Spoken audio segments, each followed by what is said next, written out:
मुस्कुराने का वक्त है का हरीश? चित्ता बस्ती में उत्सव की तैयारी चल रही है, सब लोग कितने खुश हैं। अब इससे अच्छा कौन सा बखत हो सकता है मुस्कुराने का बिंदी? तनी विचार भी कर लो हरीश, ये बखत गीता ने अमोल का पर्दाफाश करने में सरकार को भी अपने लपेटे में ले लिया है। अब सरकार का कहर जग्गू पर बरस गया तो तू देख कितना खुश है जग्गू, हमेशा किसी ना किसी के लिए लड़ती रहती है, कभी हमारे लिए तो कभी तेरे लिए, कभी गीता तो कभी पूरी बस्ती के लिए। अभी जब सबके लिए लड़कर सबको खुशी देकर आज चुटकी भर खुशी खुद के लिए चुरा ली है, तो ये तो हम उससे नहीं छीन सकते ना बिंदी। राम जी ने इसके भाग में काल लिखा है, वो तो बखत ही बताएगा, लेकिन ई खुशी पर जग्गू का ही हक है बिंदी। हम जानते हैं हरीश कि उसकी जिंदगी में ऐसा बखत बहुत ही कम आया है। देवता करे किसी की नजर ना लगे, बाकी सरकार की नजर तुम भी जानते हो और हम भी। हम तो चाहते हैं कि जग्गू को उसकी खुशी का बखत बार बार मिले, इसीलिए कह रहे हैं। एक परिवार बिखर जाने का डर, एक बेटी से उसका बाप छीन जाने का डर, एक पत्नी से उसका पति छीन जाने का डर। माँ, अमोल सिर्फ नाम का पति है। जो इंसान अपनी पत्नी की जान लेना चाहे वो पति कहलाने के लायक कभी नहीं होता माँ। और वैसे भी मेरे और अमोल के बीच पति पत्नी जैसा कोई संबंध नहीं था। और ऐसा इंसान किसी भी रिश्ते में होता है ना, वो रिश्ते सिर्फ समाज को दिखाने के लिए बनाता है और उसे उस रिश्ते की कोई कदर नहीं होती। मैंने अपने रिश्ते को बहुत ईमानदारी से निभाने की कोशिश की है माँ, लेकिन जब बात न्याय की आई तो एक जज भावनाएं और रिश्ते दोनों नहीं देखता। लेकिन सपना सपना मेरी बेटी है। उसने मुझे माँ होने के एहसास के साथ साथ जीना सिखाया है। उसे प्यार की कमी कभी महसूस नहीं होगी माँ, और उसकी माँ उससे कभी दूर नहीं होगी।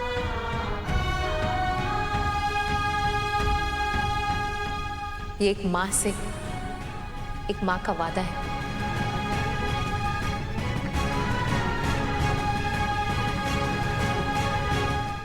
जागृति, क्या हुआ आकाश? सब ठीक तो है ना? कब आते? अभी तो गए थे, वापस आ गए। क्या हुआ? अरे जागृति, मैं कब से फोन कर रहा था तुमको, लेकिन कोई फोन उठा ही नहीं रहा था। वो पापा ने निबंध प्रतियोगिता की आयोजन आज ही कर दी है जागृति।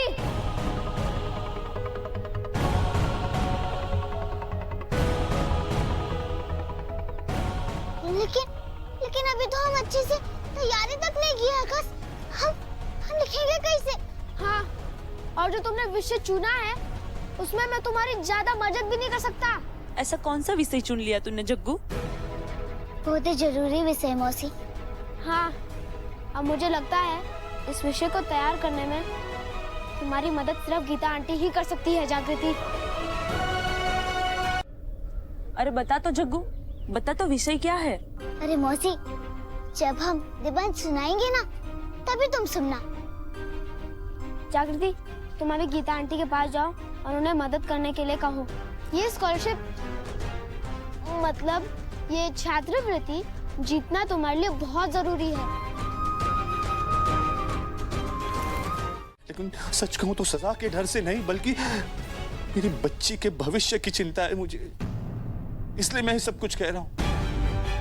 देखो गीता, अगर तुम मेरी सजा माफ करा दो ना तो मैं सरकारी गवाह बनने को तैयार हूं। मैं काली कान के खिलाफ तुम्हें सारे सबूत दूंगा, सिर्फ इस केस से रिलेटेड नहीं बल्कि वो सारे काले धंधे जो जंगल में करता है।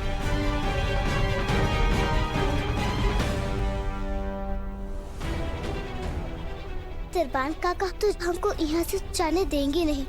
अब का तो प्लीज मेरी बातों का यकीन करो गीता। देखो तुम जो चाहो, जहाँ चाहो, जिन डॉक्यूमेंट्स पे चाहो ना, मैं साइन करने को तैयार हूँ। इस बार मैं पीछे नहीं हटूंगा गीता। मुझे बस मेरे बच्ची के भविष्य को बचाना है। मैं नहीं चाहता हूँ कि सपना की जिंदगी में एक ऐसा मोड़ आए जहाँ वो बिल्कुल अकेली खड़ी हो और उसके साथ कोई ना हो। मैं सिर्फ इतना ही समझती हूँ कि पापा हमेशा मेरी ही साइड लेते हैं और आप उस चित्तागल की साइड लेते हो।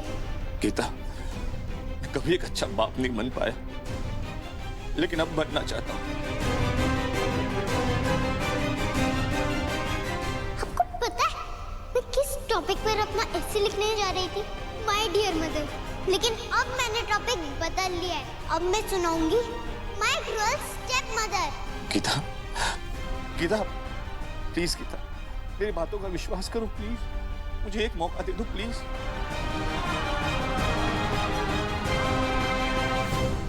ठीक है अमोल, तुम सरकारी गवाह बन सकते हो। Thank you so much Gita. मैं जानता था कि तुम मुझे समझोगी और एक मौका दोगी।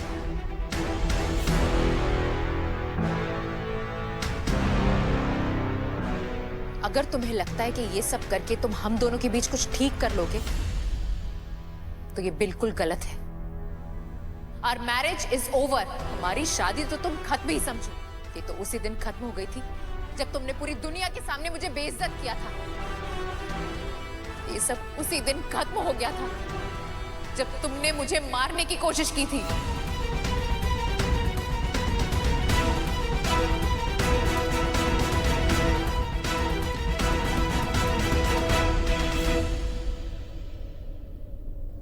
दरोगा साहब काका का मन अचानक से बदल कैसे गया?